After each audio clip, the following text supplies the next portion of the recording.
오늘 말씀은 신명기 5장 1절에서 17절까지 읽겠습니다. 모세가 온 이스라엘을 불러 그들에게 이르되 이스라엘아, 오늘 내가 너희의 귀에 말하는 규례와 법도를 듣고 그것을 배우며 지켜 행하라.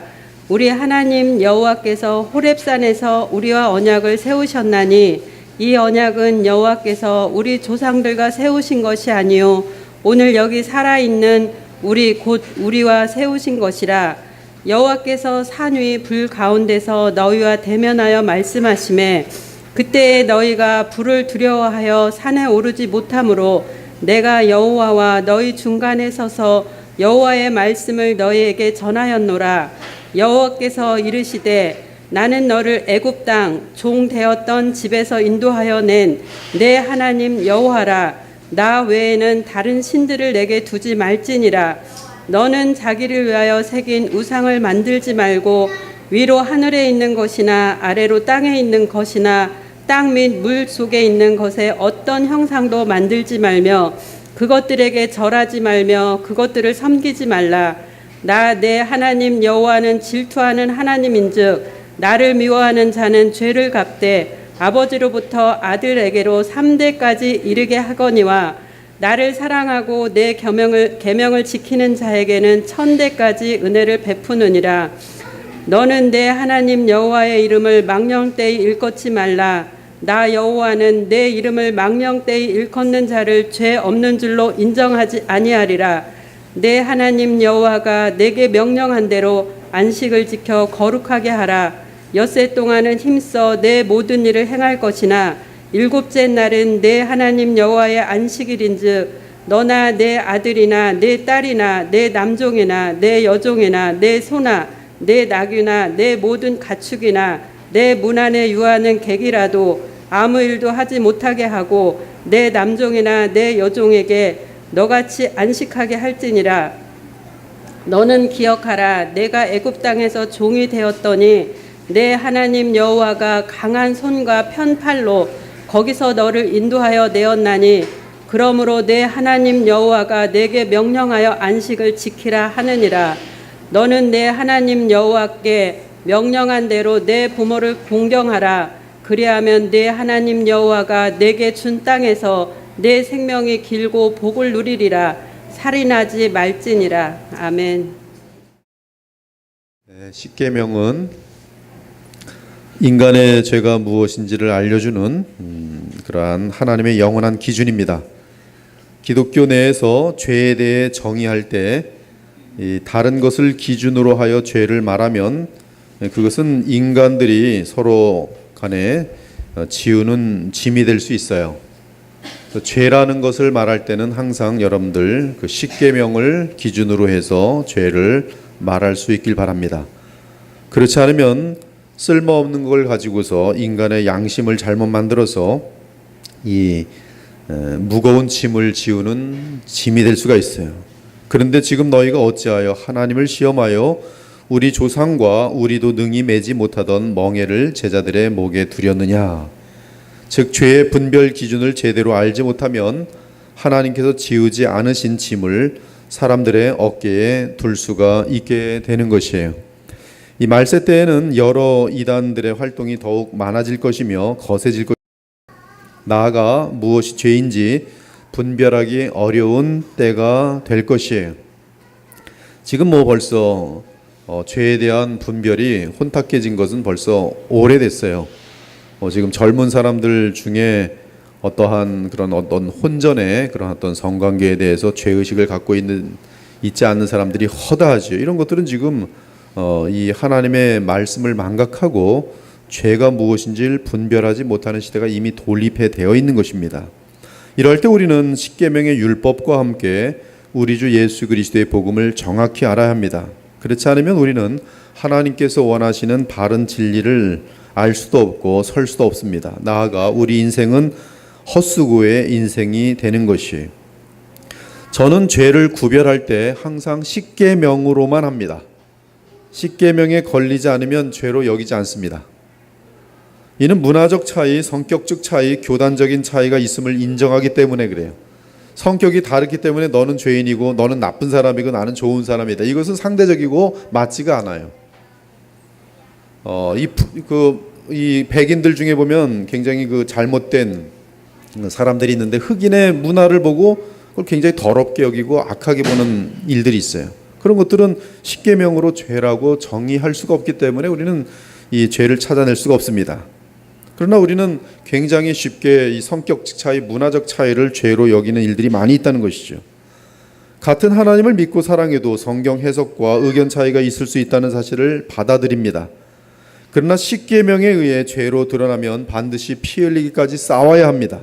그래야 참된 신자인 것이, 죄를 죄라고 하지 않는 것이 하나님 앞에서 가장 무서운 죄입니다. 나아가 죄를 죄라고 하지 않는 것은 복음을 믿지 못하도록 만드는 것이기 때문에 성령 모독죄에 해당합니다. 죄를 죄라고 하지 않으면 성령 모독죄에 해당하게 되는 거예요. 왜? 예수님의 복음을 필요로 없게 만들기 때문에 그래요. 동성연애가 죄가 아니다라고 말하면 동성연애자들은 자기네들이 죄가 아니다라고 합리화하실 것입니다. 그들은 하나님 앞에 회개해야 천국 들어갈 수 있는데 회개할 이유가 없어지는 것이. 그러므로 복음을 막는 죄이기 때문에 성령 모독죄가 되는 것이. 바울은 죄를 죄라 부르지 않는 것이 인간의 가장 큰 부패라고 보았습니다. 그 이유는 죄를 죄라고 하지 않는 것은 양심이 화인 맞은 상태로서 서로 간에 하나님 앞에서 회개할 기회를 아예 없애버리기 때문입니다. 오늘 제가 아침에 묵상하면서 양심이 화인 맞은 상태가 곧 하나님께 버림받은 것을 확증했어요. 양심이 화인 맞았는데 하나님께로부터 아무런 징계 없이 잘 살아가고 있는 사람들은 하나님이 버린 사람들입니다. 그들이 이 같은 일을 행하는 자는 사형에 해당한다고 하나님께서 정하심을 알고도 자기들만 행할 뿐 아니라 또한 그런 일을 행하는 자들을 옳다 하느니라. 죄를 짓는 자들을 옳다, 너희들이 옳다. 이에 부족한 종은 마지막 이 시대를 제대로 분별하기 위해 십계명을 살펴보고자 합니다. 하지만 성경은 언제나 생명과 구원의 능력 되시는 주 예수 그리스도와 그분의 십자가 그리고 구속의 완성 이후에 보내신 성령의 역사를 강조하고 있기 때문에 소종 역시 십계명을 강해하면서 우리의 삶과 행동에 직접적으로 연결되어 있는 복음을 제시하는 데 온 심려를 기울이고자 합니다. 부족한 사람은 개혁 복음주의에 입각하여 십계명 강해에 전념할 것입니다. 이에 부족한 종의 십계명 강론을 통해 여러분 모두가 마지막 이 세대를 바르게 분별할 수 있는 영적 분별력을 갖추게 되기를 기도드립니다. 이 땅에서 내게는 내 생명보다 소중한 것은 없습니다. 각 개인에게 있어서 천하의 모든 것과도 바꿀 수 없는 것이 자기 생명입니다. 많은 사람들이 용기가 있는 것 같고 배짱이 있는 것 같아도 막상 생명을 잃는 처지에 이르면 두려워 떨며 아쉬워합니다. 만일 구원을 받지 못한 자들이 그들은 죽음을 지나 영원한 불못에 들어간다는 것을 알게 된다면 지금 누리는 생명은 우주보다 귀할 것입니다. 사실 우리 인간들에게는 하나님 나라에서 그리스도 안에서 영원한 생명을 누리는 그 끝없는 지복보다 더 무한한 가치를 가진 것은 아무것도 없습니다.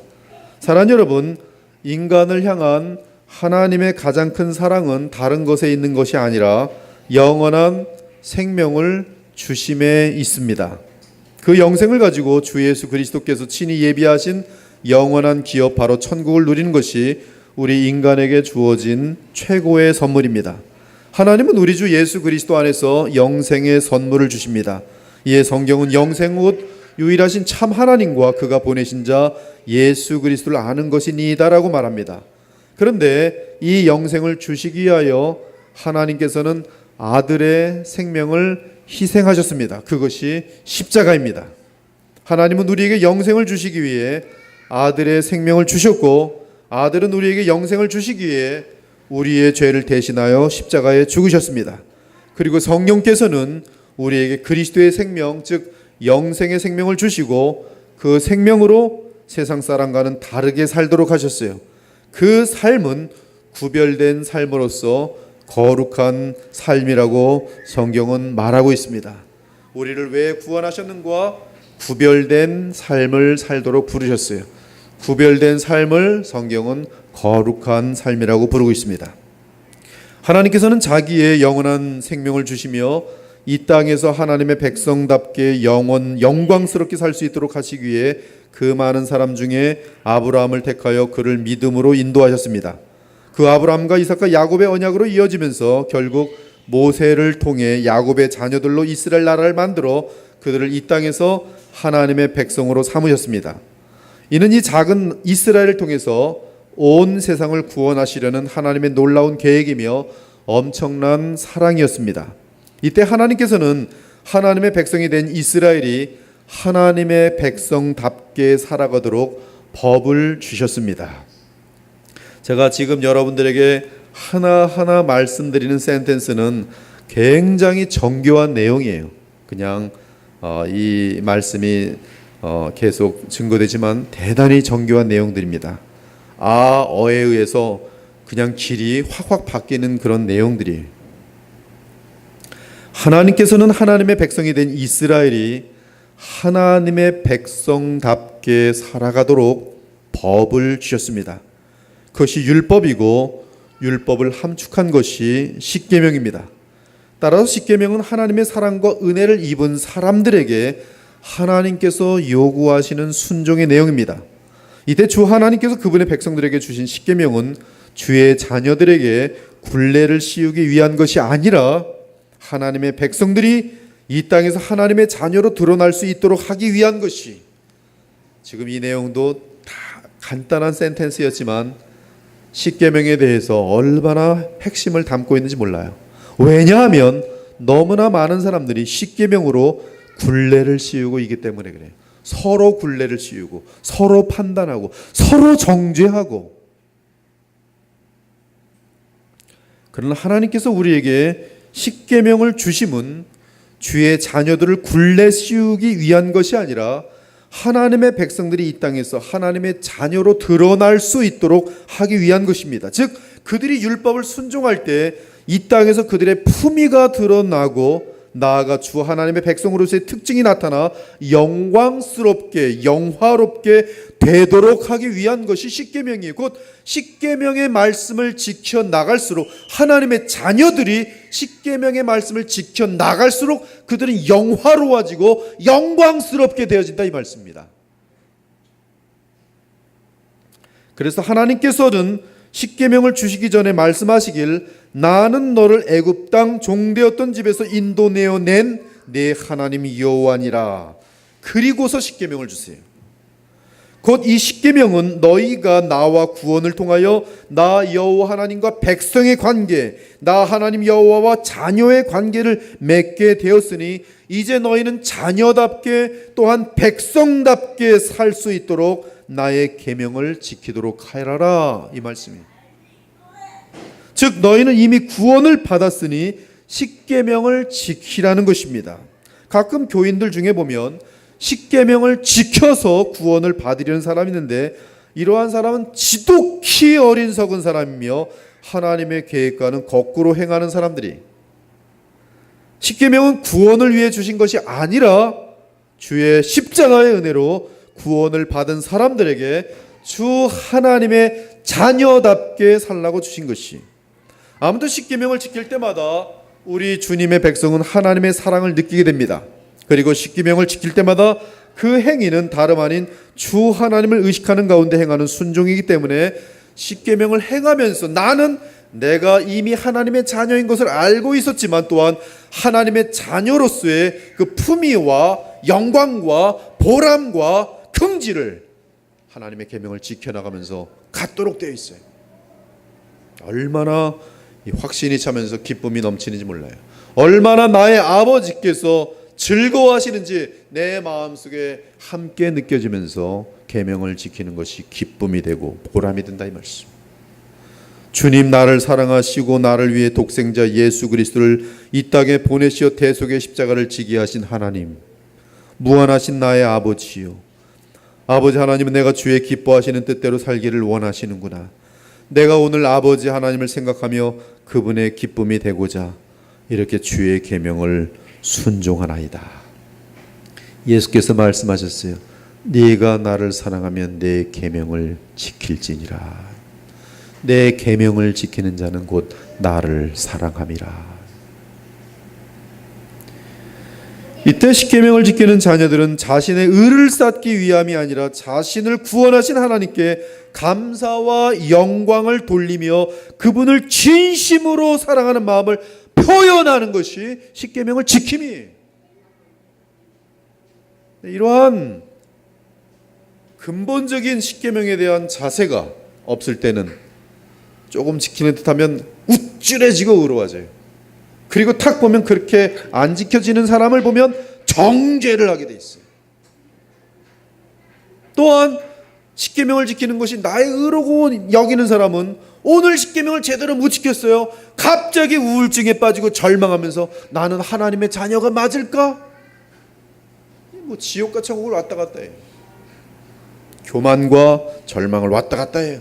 왜? 그 기준이 예수 그리스도의 십자가를 통한 하나님의 언약 속에서 하나님과의 관계가 맺어진 것을 확신하지 못하고 내가 계명을 지키느냐 못하느냐에 따라서 나의 신앙과 품위가 왔다 갔다 하는 줄로 착각하기 때문에 그래요. 구원이 왔다 갔다 하는 줄로 착각하기 때문에 그래요. 우리는 십계명을 지킴이 진심으로 하나님을 사랑하는 마음을 표현하는 것임을 정확히 알고 있어야 돼요.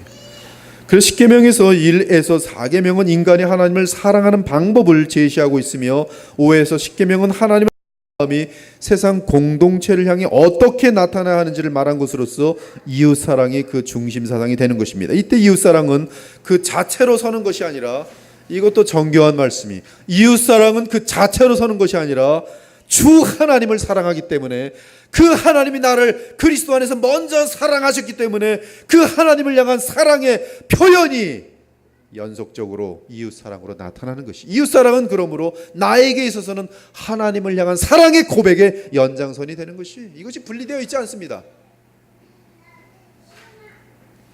즉 이웃사랑은 그 자체로 서는 것이 아니라 주 하나님을 사랑하기 때문에, 감사하기 때문에 그 사랑을, 하나님을 향한 사랑을 입증하는 차원에서 이웃을 사랑하도록 되어 있는 것이, 즉 하나님을 사랑하기 때문에 이웃을 사랑하는, 그러므로 이웃을 사랑하지 못하는 것은 하나님을 사랑하지 않는 것이, 아무리 주님 감사합니다 사랑합니다 하면서 이웃을 향한 사랑이 표현되지 않으면 그 사람의 사랑은 입술에 있는 말장난일 뿐입니다. 어린이 찬양 중에 저도 어렸을 적에 아니죠, 어른인데 이 찬양을 참 많이 불렀어요. 왜냐하면 그것이 너무나 복음적이라서 제 기억에는 30대에 이 찬양 참 많이 불렀던 것 같아요. 예수님 때문에 뭐 형제를 사랑합니다. 뭐 예수님 때, 단지 전제가 무조건 예수님 때문에, 예수님 때문에 뭘 합니다. 예수님 때문에, 그러니까 내가 뭘 하는 이유는 예수님 때문에 사랑합니다. 우리가 이웃을 사랑해야 하는 이유는 다름 아닌 오직 예수님 때문에. 아내 사랑 예수님 때문에 하는 거예요. 남편 사랑 예수님 때문에 하는 것이, 친구 사랑 예수님 때문에 하는 것이. 예수님 빠지면 이혼하게 되지요. 예수님 때문에 살아가면 이혼이란 있을 수가 없습니다. 예수님 때문에 이웃 사랑하는 것이, 저렇게 악한데 어떻게 사랑해야 됩니까? 저렇게 악한데 예수님이 나를 사랑하셨으니 나도 사랑할 수 있는 것이, 예수님 때문에, 예수님이 나를 사랑하시기 때문에 나 또한 하나님을 사랑하기, 감사하기에 이웃을 사랑하는 것이. 그리고 그 사랑의 절정은, 이웃 사랑의 절정은 영혼 구원입니다. 아무리 이웃들에게 돈 많이 주고 밥 배불리 먹여주고 구제하고 할지라도 그 영혼을 구원하지 못하면 그냥 잠깐 잘 먹여주다 끝나는 거예요. 그러므로 이웃 사랑의 절정은 영혼 구원이, 즉 이웃사랑은 그들로 하여금 주 하나님을 사랑하도록 만들며 주 안에서 함께 가장 큰 기쁨과 평안과 만족을 누리도록 돕는 것입니다. 그것이 이웃사랑이에요. 따라서 우리의 이웃사랑은 영생을 알리고 그들로 하여금 영생을 누리도록 하는 것이 가장 큰 사랑입니다. 이제 십계명의 첫 번째 계명, 나 외에는 다른 신들을 내게 두지 말지니라를 상고해 보겠어요. 한번 다 같이 우체해보세요. 나 외에는 다른 신들을 내게 두지 말지니라. 십계명을 여러분들이 외우고 다니셔야 돼요. 그리고 그 내용을 철저하게 이런 말씀의 강론을 통해서 또 개인적인 연구를 통해서 정리가 되어 있어야 합니다. 그래서 십계명으로부터 뿌리를 쫙 내려 있는 내용들이 나의 삶 가운데 다 적용되게 돼 있어요. 제 일은 나 외에는 다른 신을 내게 두지 말지니라. 제가 어렸을 적부터 주일학교에서 배운 것은 제 일은 내 앞에서 다른 신을 내게 두지 말라. 그냥 십계명까지 달달달 외우고 있었어요. 어렸을 적에 외운 거는 죽는 그날까지 잊혀지지가 않습니다. 그래서 어렸을 적에 암기시키는 거는 대단히 소중해요. 찬송도 어렸을 적에 배운 찬송은 하나도 안 잊어먹어요. 나 외에는 다른 신들을 내게 두지 말지니라. 첫째, 이 계명은 지금 홍해를 지난 이스라엘 백성들에게 있어서는 과거 애굽에서 다른 세상 신들에게 빼앗겼던 마음가짐을 청산하라는 것이, 이스라엘 족속 430년간 애굽에서 생활하였습니다. 총리였던 요셉의 요청으로 그곳에 내려간 야곱의 가족은 70명이었지만 나중에 출애굽할 때에는 남자 장정만 60만이었으니까 약 200만 명 정도가 됩니다. 이스라엘 민족은 애굽에서 요셉이 살아있는 동안에는 풍족하게 살았습니다. 하지만 요셉이 죽고 난 후에 요셉을 알지 못하는 바로 왕이 등장하게 되면서 이스라엘 민족은 심한 고통을 당하게 됩니다. 요셉을 알지 못하는 바로 왕은 이스라엘 백성들이 왕성하게 번성하는 것이 두려워 그들을 노예로 삼았고, 심지어 이스라엘에서 태어나는 남자아이는 출생 때부터 죽이라고 명령하였습니다. 그러나 모세에 의해 이스라엘 백성은 해방을 얻습니다. 또한 홍해가 갈라지는 극적인 기적을 지나면서 이스라엘 백성은 광야를 지나 하나님이 약속하신 가나안 땅을 향하게 됩니다.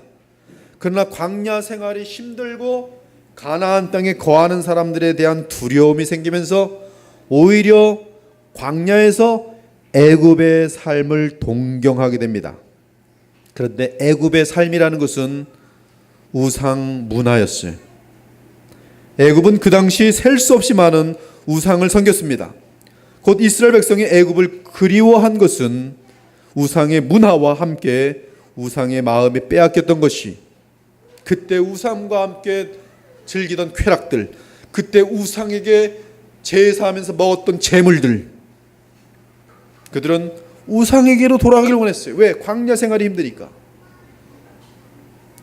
따라서 하나님께서는 거룩한 주 하나님의 백성이 되기 위해서는 가장 첫 번째로 과거의 우상을 청산할 것을 촉구하였어요. 이는 과거의 우상을 청산하는 것이야말로 하나님을 사랑하는 첫걸음이 되기 때문에 그래요. 과거의 우상을 청산하는 것이야말로 하나님과의 언약을 맺은 기본이 시작될 수가 있는 거예요. 그러므로 이 첫 번째 계명이 성립되지 않으면 그 사람은 하나님의 자녀로서 시작조차 제대로 하지 못하게 됩니다. 신약에서 요한 1서를 보면 그 귀한 사랑의 서신을 마치면서 그 결론이 참 재밌습니다. 요한 1서 5장 21절에 보니 사랑, 모든 사랑, 하나님이 먼저 너희를 사랑하심으로 너희는 서로 사랑할 사랑에 대한, 이것이 사랑은 여기 있으니 하나님이 우리를 사랑하심이라. 그리스도 안에 사랑으로 가득 찬 요한 1서는 마지막 절이 무엇으로 마치냐면 자녀들아 너희 자신을 지켜 우상에게서 멀리하라고 마치고 있어요. 왜 그러하겠습니까? 바로 우상에게서 멀리하는 것만이 하나님을 바르게 사랑하며 따를 수 있는 길이기 때문에 그것이 그 결론은 하나님을 섬기는 데 있어서 첫 번째 계명입니다. 누구든지 우상을 제거해야만 하나님을 진정으로 사랑할 수가 있어요. 우상이 있는 한 기독교라는 껍질은 가질 수 있지만, 예배라는 형식을 취할 수 있지만 그는 거듭난 그리스도인이 아닐 가능성이 너무나 농후합니다. 우상이 없어야 돼요. 사랑하는 여러분, 하나님께서 우리에게 가장 원하시는 것은 과거의 우상 문화를 정리하는 것입니다. 하나님보다 더 사랑했던 모든 것들을 포기하는 것이 진정으로 하나님을 사랑하는 신앙이, 우리는 구약에서 하나님께서 이스라엘을 징계하시는 것을 종종 보게 되는데, 우리가 주일날 주의 징계에 대해서 다뤘습니다. 제가 십계명을 오늘도 준비하면서 징계 내용에서 이 내용을 내가 빠뜨렸구나. 많은 성도들이 징계를 다룰 때 윤리적인 죄만을 생각했겠구나, 아차 싶었습니다. 성경 전체에서 하나님이 가장 많이 징계하시는 원인은 우상숭배. 그러면 제가 주일날 분명히 더 뚜렷하게 강조했어야 되는 것은, 여러분들이 주님보다 더 사랑하는 것 때문에 하나님은 징계하십니다라고 더 강하게 외쳤어야 되는데, 그 부분이 약했던 것을 제가 돌아볼 수 있었어요. 우리는 구약에서 하나님께서 이스라엘 징계하시는 것을 종종 보게 되는데 그 원인은 이스라엘이 하나님께서 싫어하시는 우상을 숭배했기 때문에 우상. 그것이 전부입니다. 웬만한 죄악들을 하나님 넘어가서. 그러나 우상 숭배에 대해서는 반드시 징계하세요. 사사시대가 그러했고 분열 왕국 시대의 북이스라엘이 우상에서 떠나지 않았습니다. 이에 하나님은 그들이 우상에서 돌아오도록 이방 나라를 통해 고통을 주시기도 하셨고 심지어 3년 6개월 동안 비를 내리지 않게도 하셨어요. 그럼에도 한 번 빠진 우상에서 돌아오는 것이 얼마나 힘든지 그들은 틈만 나면 다시 우상으로 돌아가는 거예요. 그러면 우상이 무엇입니까? 우상이란 하나님의 말씀을 어기면서 추구하는 것이 우상이, 하나님을 만나고 그분의 음성을 듣는 일보다 더 바쁘게 만드는 요인이 우상이, 오늘도 하나님의 말씀을 듣는 것보다 더 바쁜 일이 있으면 그 바쁜 일이 뭔지 모르지만 우상과 결부되어 있어요. 친구 관계가 결부되어 있을 수 있겠죠. 비즈니스가 결부되어 있을 수 있겠죠. 하나님을 찾는 것보다 뭔가 더 급하게 만드는 것, 그것이 바로 우상이. 내 마음속 깊은 곳에서 가장 추구하는 것이 우리 주 하나님이 아니라면 그것이 바로 우상이. 우상은 우리로 죄를 짓게 만드는 가장 중요한 원인입니다. 우리 모두가 왜 그렇게 많은 죄악들을 짓는가? 그 죄악의 뿌리를 쫓아가면 우상이 반드시 있어요. 하나님보다 연인을 더 좋아하니까 죄를 범하는 거예요. 바람이 나면 하나님보다 그 바람난 대상이 훨씬 좋으니까 바람 펴버리는 거예요. 우상이에요. 우상이 아니라면 절대로 그렇게 되지 않습니다. 돈 때문에 사람 죽입니다. 왜 그 범죄를 지었습니까? 그에게는 돈이 우상이에요. 우상이 있는 데는 반드시 죄가 있어요. 컴퓨터 게임을 합니다. 컴퓨터 게임이 우상이 됐어요. 이 세상에서 제일 좋은 거예요. 지금 부모가 와서 컴퓨터 게임 하지 마, 부모에게 욕을 하면서 컴퓨터를 집어 던집니다. 칼부림을 해버려요. 왜? 컴퓨터 게임이 지금 나에게는 우상이에요. 아빠 엄마 칼로 찔러버립니다. 그 지금 시대에 지금 발생하는 일들 아니에요. 청소년 애들 게임하지 마 그랬더니 애가 휙 돌아갖고 그냥 칼로 찔러버리는 거예요. 불로 집을 불태워버리는 거예요. 왜 이렇게 무서운 죄악들이 저질러집니까? 그에게는 지금 인터넷의 더러운 세계들이 그에게는 우상이 돼버린 거예요. 우상이 있는 곳에는 반드시 죄가 있어요. 가장 무서운 우상은 실제로 악령을 섬기는 것으로서 이방신, 즉 이방 종교를 함께 섬기는 것이 지금 종교다원하는 가장 무서운 노골적인 우상 숭배. 나 외에는 다른 신들을 내게 두지 않으려면 하나님보다 더 사랑했던 모든 것들을 다 포기해야 합니다. 우상은 우리의 자녀일 수 있습니다. 세상 경력일 수 있습니다. 제가 볼 때는 많은 크리스찬들이 자기의 자녀들이 우상이에요. 하나님보다 더 사랑합니다. 분명히. 무엇으로 알 수 있어요? 애가 병증 걸리면 하나님 원망해요. 누가 더 소중했던 거예요? 하나님은 애를 위한 도구였고 애가 더 소중한 거예요. 세상 경력일 수 있습니다. 학위일 수 있어요. 쾌락일 수 있어요. 돈일 수 있습니다. 성공일 수 있어요. 어떤 사람은 목회를 하는데 목회 성공이 우상이에요. 목회가 안 되니까 하나님을 저버려요. 하나님을 원망해요. 하나님 욕해버립니다. 왜? 내게는 목회라는 것을 통해서 나의 영광을 드러내고 싶은데 안 되니까 하나님을 저버리는 거예요. 그에게는 목회의 성공이 우상이었어. 사람들에게 칭찬을 듣고자 하는 것이 우상일 수 있어요. 가만히 생각해 보기 바랍니다. 나는 무엇으로 가장 기뻐하는가? 언제가 여러분이 가장 기쁩니까? 그거 한번 물어보세요. 만일 그것이 주 하나님과의 사랑이 아니라면 바로 그것이 우상이에요. 드라마를 50편 볼 때 너니까 그러면 드라마가 우상이에요. 갬블링을 하는 사람은 그냥 돈만 생기면 갬블하러 가요. 하루 종일 할아버지인데도요 60살이 넘었는데도 갬블에 이 도박에 빠지면요 그냥 이 정부에서 또는 연금 같은 거 나오면 그거 들고서 하루 종일 아침 한 새벽 6시부터 밤 9시까지 그 힘은 어디서 나는지 모르겠어요. 제가 아틀란타 시리에 가봤습니다. 전부 노인들 앉아가지고 이거 하고 있어요. 자녀들도 만날 필요 없고 손주들 볼 필요 없고 돈 생기면 이거 갖다 하는 거예요. 백발인데 아침부터 이거 하고 있어 땡그를. 우상이 돼버렸어요. 얼마나 많은지 몰라요. 한국 노인들도 보면은 심심하니까 주님과의 사랑은 할 줄 모르고 결국 우상 찾아가는 거예요. 하루 종일 화투 치든지 하루 종일 무슨 게임 하든지. 요새도 할머니 할아버지들도 이제 전자게임 도사들이랍니다. 도사들 점점 다 배워가지고 몰래. 애들 하는 게임들도 할머니 할아버지들도 그렇게 잘한대요.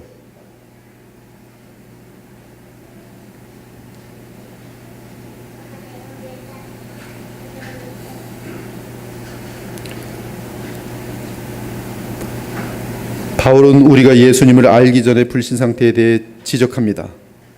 그때 너희는 그 가운데서 행하여 이 세상 풍조를 따르고 공중의 권세 잡은 자를 따랐으니 곧 지금 불순종의 아들들 가운데서 역사하는 영이라. 전에는 우리도 다 그 가운데서 우리 육체의 욕심을 따라 지내며 육체와 마음에 원하는 것을 하여 다른 이들과 같이 본질상 진노의 자녀였더라.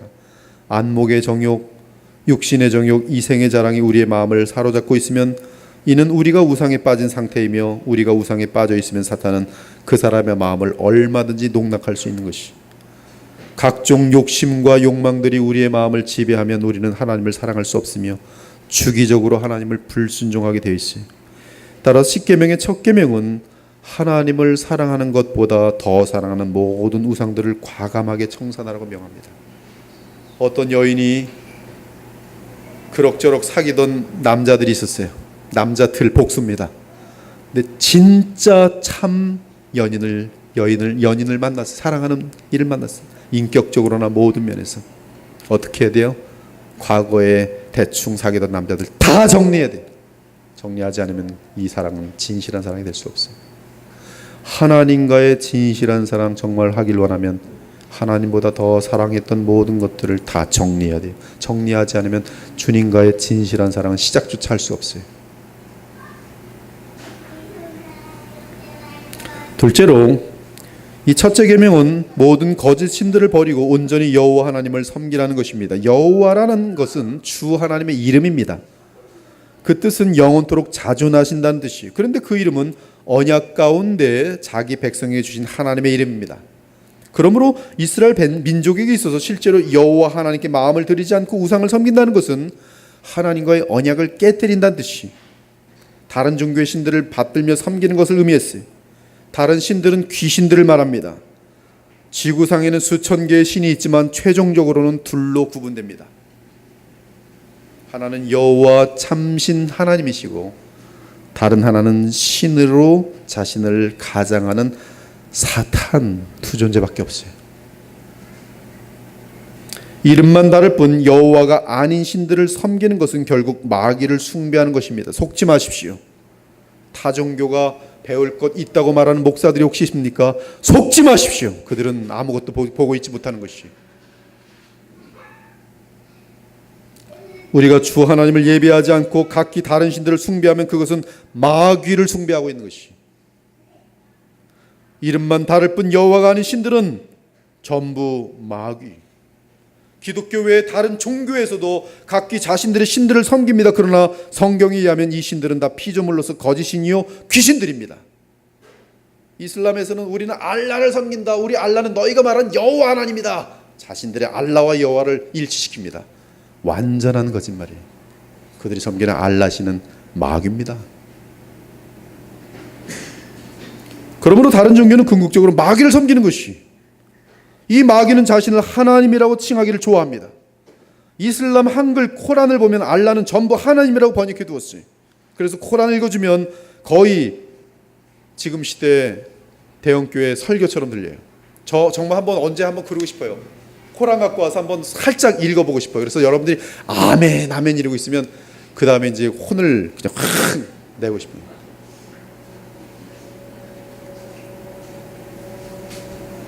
우린 주 여호와 하나님, 특히 여호와는 예수 그리스도의 이름과 그 근갈이 같아요. 언약의 하나님. 사실 여호와 하나님은 구체적으로 신약에 있어서 주 예수 그리스도와 성령 그리고 하나님 아버지로 나타나신 오직 유일하신 하나님이세요. 우리 주 여호와 삼위일체 하나님이십니다.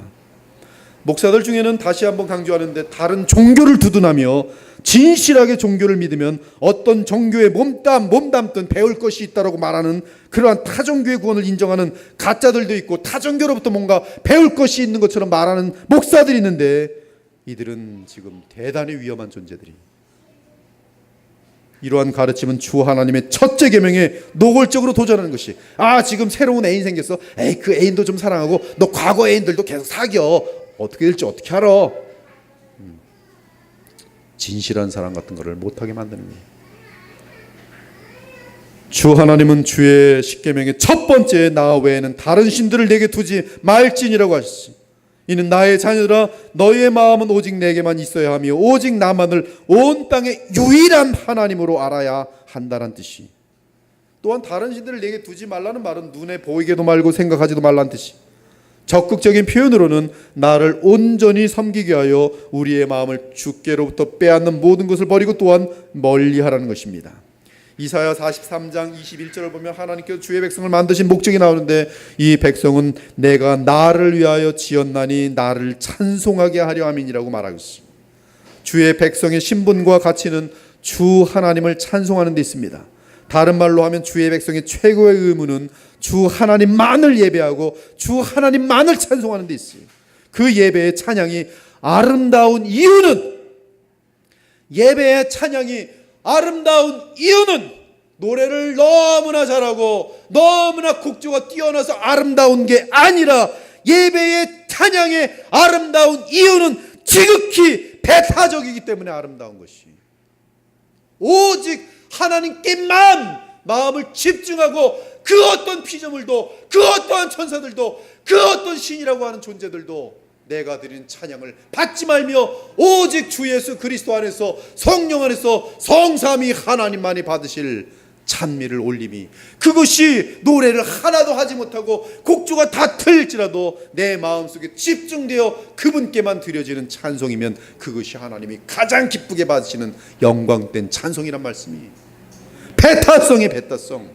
우리의 신앙을 가장 기뻐하시는 하나님의 입장은 무엇이냐? 배타성입니다. 배타성. 남녀 단둘이 언약을 했어요. 이 가정이 튼튼하려면 무엇이 가장 중요한지 아십니까? 둘의 사랑은 배타적인 사랑이어야 돼요.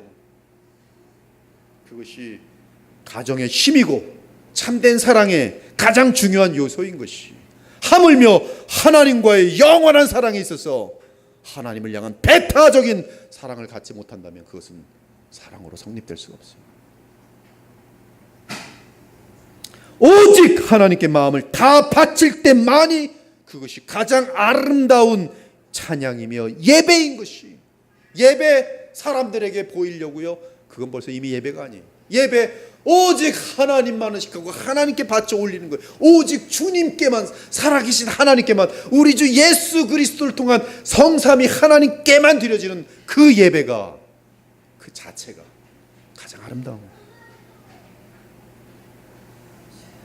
주 하나님께서 가장 기뻐하시는 것이 바로 이것이, 오직 우리 마음이 오직 주 예수 그리스도께만, 성령으로만, 그리고 우리 하나님을 찬송할 때 우리 하나님 춤을 추며 기뻐하시는 것이, 우리의 손주들이 노래를 못하던 춤을 출 때 휘청거리던 그게 뭘 중요해요? 할아버지 기쁘게 하려고 이러고 있으면 그냥 할아버지들이, 할머니들이 가슴이 다 터지죠. 너무 이뻐서.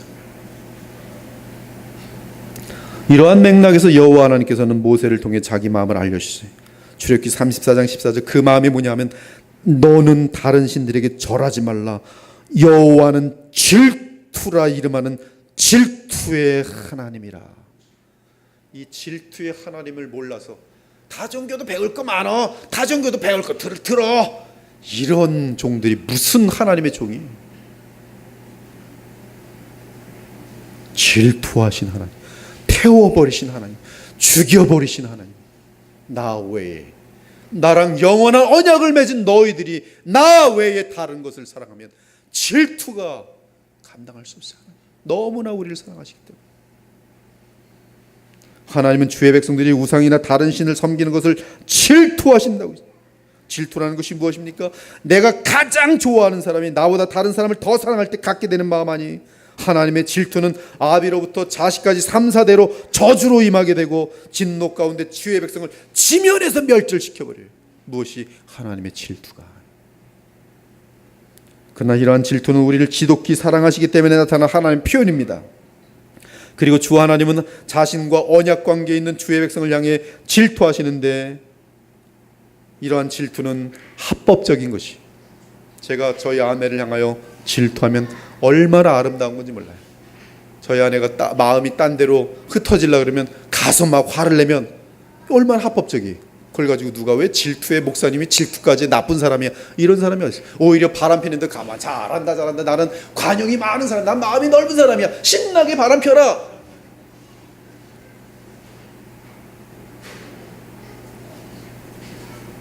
하나님 또한 우리라 이미 언약을 맺으셨기 때문에 우리가 다른 신을 섬기면 그의 거룩한 질투, 합법적인 질투가 타오르면서 우리를 매질하시는 거예요. 구약의 많은 선자들이 이스라엘의 우상의 죄를 보고 여호와 하나님의 메시지를 전했습니다. 하나님의 채찍이 임박했으니 신속히 질투하시는 하나님의 그 분노가 나기 전에 빨리 주님께 돌아오라는 것이. 사랑하는 여러분, 우리 하나님께서 우리에게 원하시는 사랑은 갈라지지 않는 주님만을 향한 순결한 사랑, 그것이 제1계명이에요. 결혼의 언약으로 사랑해야 할 사람이 여럿이라면 그 마음이 나누어져서 아무도 진실하게 사랑할 수 없어요. 따라서 결혼 한 사람과 하는 것이죠. 마찬가지로 우리가 마귀와 우상을 사랑하고 세상 것들을 사랑하면서 하나님을 사랑하면 하나님을 향한 사랑이 순결한 사랑이 될 수 없어요. 하나님만이 최고의 우선순위가 될 수 없어요. 바울의 동역자였던 데마는 세상을 사랑하여 바울 곁을 떠나 데살로니가로 갔어요. 그는 한때 예수님을 사랑하고 하나님을 사랑한다고 고백하였던 자였을 것입니다만 그의 사랑은 거짓이었어요. 왜? 세상을 사랑하여 데살로니가로 갔어요. 예수님의 제자였던 가룟 유다는 돈을 위하여 은 30의 스승을 팔았어요. 오늘도 많은 그리스도인들이 데마처럼 세상의 쾌락을 사랑하여 하나님을 온전히 사랑치 못하고 가룟 유다처럼 돈을 사랑하여 하나님께로부터 멀어지고 있어요. 사랑하는 여러분, 하나님은 우리에게 절대적인 사랑으로 다가오셨습니다. 세상이 줄 수 없는 영생의 복을 그분의 아들의 생명을 지불하시고 우리에게 값없이 베푸셨어요. 이제 하나님께서 우리에게 원하시는 것은 순결한 사랑으로 주께 나아가는 것입니다. 그것은 우리의 희생이 아니라 우리에게 최고의 행복이에요. 하나님이 우리를 사랑하신 줄 우리가 그분을 사랑할 때 이게 비참인 줄 아십니까? 억지로 사랑한 것이 아십니까? 하나님이 나를 사랑하심을 알고 그분을 사랑할 때 이 죽어가는 그 사랑은 시간 가는 줄 모르고 한없는 눈물과 감사 속에서 끝없이 깊어지는 기쁨의 사랑이에요. 그리고 하나님을 사랑하는 출발은 마귀와 우상과 세상을 향하던 우리의 마음을 정리하는 것이, 우리 삶에 있어서 최고의 거룩과 사랑의 행위는 바로 온 마음을 다해 오직 하나님만을 사랑하는 것임을 절대로 잊지 말아야 합니다. 참 선지자 모세의 외칩니다. 오직 여호와 하나님만을 사랑하는 것이 얼마나 귀한 것인지 간절하게 외치고 있어요. 제가 이번에 신명기 6장을 가지고 전 세계를 뒤집겠다는 어떤 운동이 지금 미국에서 시작됐어요. 그러면서 뭐 하여튼 몇 페이지 되지 않는데 뭐 하여튼 뭐 나름대로 하여튼 한국에서의 뭐 최고의 번역자를 찾고 찾았다고 하면서 부탁을 했길래 뭐 최고의 번역자가 그러니 또 어떻게 번역을 안 해줄 수 있습니까? 그래 해줬어요. 근데 그 내용이 뭐냐면 신명기 6장 오늘 이 내용이 주 여호와 하나님만을 사랑. 그러면 다 해결된다는 거예요. 자녀 교육, 그 아이들에게 주 하나님을 향하여 생명 바치도록 사랑하는 것을 어렸을 적부터 가르치면 그 아이는 세상을 뒤집어 놓을 거라고 확신을 갖고 있어요. 맞는 말이에요. 그래서 D6라는 운동이 있어요. D6. 누구든지 주 여호와 하나님만을 사랑하는 것을 그리스도 안에서 십자가 안에서 깨닫게 되면 그는 또 다른 바울이 될 수 있으며 그는 또 다른 베드로가 될 수 있으며 그는 온 세상을 다 뒤집어 놓을 수 있는 스데반이 될 수 있음을 확신하고 있더라고요. 복음적인 십자가의 강조가 좀 부족한 것 같아서 좀 플러스하고 싶은 마음이 간절했지만 뭐 그렇게 못했고, 이스라엘아 들으라. 우리 하나님 여호와는 오직 유일한 여호와이시니 너는 마음을 다하고 뜻을 다하고 힘을 다하여 네 하나님 여호와를 사랑하라. 오늘 내가 네게 명하는 이 말씀을 너는 마음에 새기고 네 자녀에게 부지런히 가르치며 뭘 가르치는가? 생명과 뜻을 다하여 하나님 여호와 사랑하는 것을 어렸을 적부터 아이들에게 부지런히 가르치라. 집에 앉았을 때든지 길을 갈 때든지 누워있을 때든지 일어날 때든지 이 말씀을 강론할 것이며 너는 또 그것을 내 손목에 매어 기호를 삼으면 내 미간에 붙여 표로 삼고 내 집 문설주와 바깥문에 기록할지니라. 무엇을? 생명과 마음과 뜻을 다하여 내 하나님 여호와를 사랑하라. 이 시간 주 여호와 하나님만을 사랑하기 바랍니다. 하나님을 사랑하는 것보다 더 큰 영광과 축복이 이 우주에는 없습니다. 지금 우리에게는 주 예수 그리스도만을 사랑하면 되는 것이, 그리스도인의 진정한 행복은 주 예수 그리스도만을 정적으로 사랑하려고 노력하는 데서 시작합니다. 믿으시기 바래요. 사랑하는 여러분, 이런 생각 해본 적 있습니까? 잘 들으십시오. 우리는 도적질한 사람, 살인한 사람 근처만 와도 헐떡 하면서 피해 다녀. 어쩔 수 없어요. 저 도둑놈이래. 말 걸면 예, 친절하게 네. 도둑놈이야. 살인자가 왔어. 과거에 살인했대. 근처도 가지 마. 근처 가지 마. 회개했대. 회개했어도 가지 마. 대단히 우리는 거리를 두고 흥분하며 양심의 가책 조심하지요. 그런데 여러분, 도둑질하지 말라, 살인하지 말라는 제1계명에 비하면 저 나중에 있어요. 아십니까? 1계명 지키지 않는 사람들에 대해서 우리는 아무런 꾸지람도 하지 않고 그럴 수 있지, 도둑놈 상관없고 살인자 상관없고 하나님 무시하면 어때? 우리 친구해. 이상하지 않아요? 우리는 이 첫째 계명, 그것이 도둑질보다 살인죄보다 더 중요하고 강한 첫 번째 계명인데, 그것을 어긴 것에 대해서, 내 자신에 대해서도 그렇고 나의 형제에 대해서도 그렇고 아무런 부담이 없어요.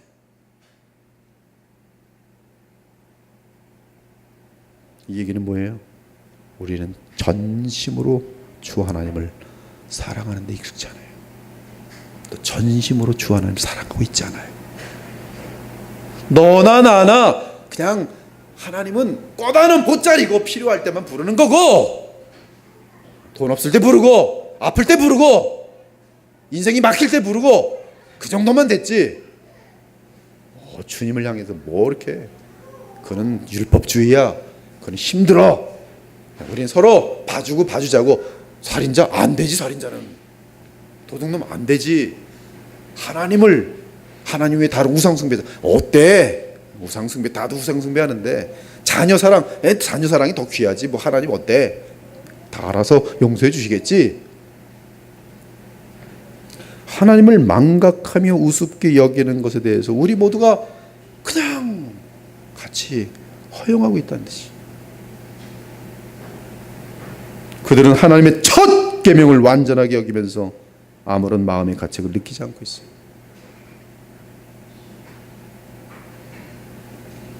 그것이 우리의 모순이. 우리는 이 말씀을 첫 계명을 얼마나 중요하면 첫 계명으로 삼았는가. 그러면 첫 계명은 다른 계명보다 더 우선적이고 기본적이고, 그렇죠? 그러면 내가 첫 계명을 지키지 않는 우상이 있다 하면 살인죄보다 더 큰 죄를 진 것처럼 경계하고 깜짝 놀라고, 하나님 정말 죽을 죄를 졌습니다, 살살살살 빌어야죠. 살인죄를 죽으면 쭉 도둑질하고 나서 쭉 살려달라고. 하나님을 업신여기고 우상숭배할 때는 뭐 어때서? 고린도 16장 22절 뭐라고 되는지 아십니까? 만일 누구든지 주를 사랑하지 아니하면 저주를 받을지어다. 우리 주여 오시옵소서. 영생과 지옥 문제가 여기 달려있다는 거예요. 첫 번째 계명이. 우상을 갖고 있는 사람은 아직 구원의 확신을 적용할 수가 없어요. 아직 그 구원이, 그 믿음이 구원하는 믿음인지 검증될 수가 없어요. 구원하는 믿음의 가장 중요한 첫 번째 요소는 하나님보다 더 사랑하는 것이 내 마음속에나 이 우주에나 없어요. 여러분 자신에게 지금 물어보세요. 여러분이 정령 구원받는 믿음을 주님께 행사하였다면 그 믿음 저 깊은 속에는, 저 깊은 곳에는 하나님을 이 우주에서 가장 사랑함을 고백할 수가 있어요. 마지막 얘기를 하고 마칠게요. 얼마 전에 있었는데 하나님보다 자기는 그 사람을 더 사랑한대요. 몇 번을 물어봤어요. 그러면 당신은 구원받은 게 아닙니다. 난 예수님 영접했는데요. 예수님 영접한 거 가지고 구원받는 게 아니고 하나님을 가장 사랑하는 것, 그것이 구원받는 거예요. 저는 그러나 하나님보다 솔직히 진심으로 얘기하는데 그 사람을 더 사랑해요.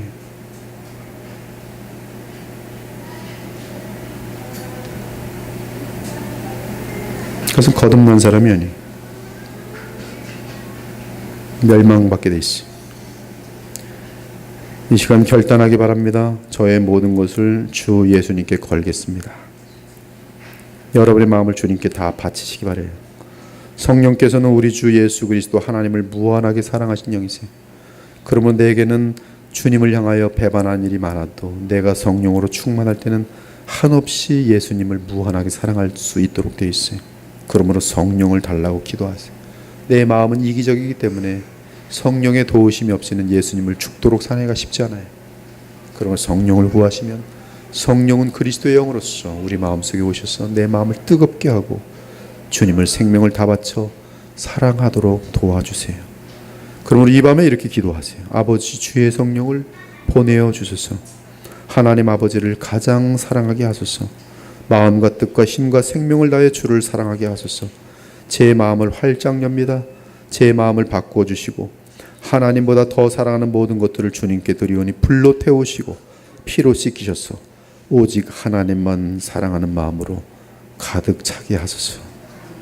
이 마음을 갖는 것이 십계명의 제1계명을 지키는 것이, 여러분 모두가 이와 같이 그리스도의 영 안에서 여호와 하나님을 사랑함으로 말미암아 주의 가장 큰 기쁨이 되고 나아가 영육 간에 하나님의 복을 누리는 참된 그리스도인들이 되기를 우리 주 예수 그리스도의 이름으로 축원합니다. 아멘.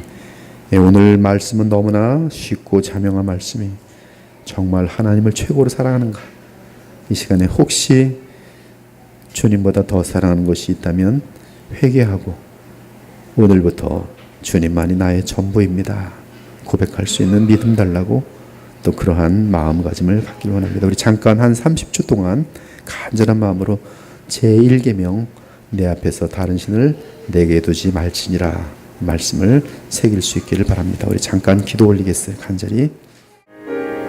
하나님 감사합니다. 오늘 십계명의 제1계명을 저희들이 상고해 보았습니다. 너무나 간단한 하나님의 요구이고 또 분명한 요구인 것을 보게 하시니 감사합니다. 주님이 우리에게 원하시는 것은 액세서리가 아니라 우리의 남은 것들이 아니라 우리의 진심이며 우리의 모든 것을 원하시는 영원한 사랑으로 우리를 요구하시는 참 사랑인 것을 오늘 보게 하신 것을 감사합니다. 그 사랑을 받았으니 우리도 그 사랑에 합당한 우리의 모든 것을 바치는 사랑으로 주님께 화답하며 그 사랑 안에서 한없는 평강과 기쁨과 보람을 누릴 수 있도록 도와주시기 원합니다. 주님의 사랑에 묻혀 있을 때 우리의 인생은 주의 손에 잡힌 바 되어서 주님이 인도하시는 새로운 역사가 시작될 줄 믿습니다. 주님, 우리의 삶이 하나님의 영원한 나라를 위해 쓰임받을 수 있는 도구들이 될 수 있도록 이 밤에 주님께 우리의 마음과 삶을 다 바쳐드린 진실한 신앙인들이 될 수 있도록 인도하여 주옵소서. 살아계신 우리 주 예수 그리스도의 이름으로 기도 올려옵나이다. 아멘.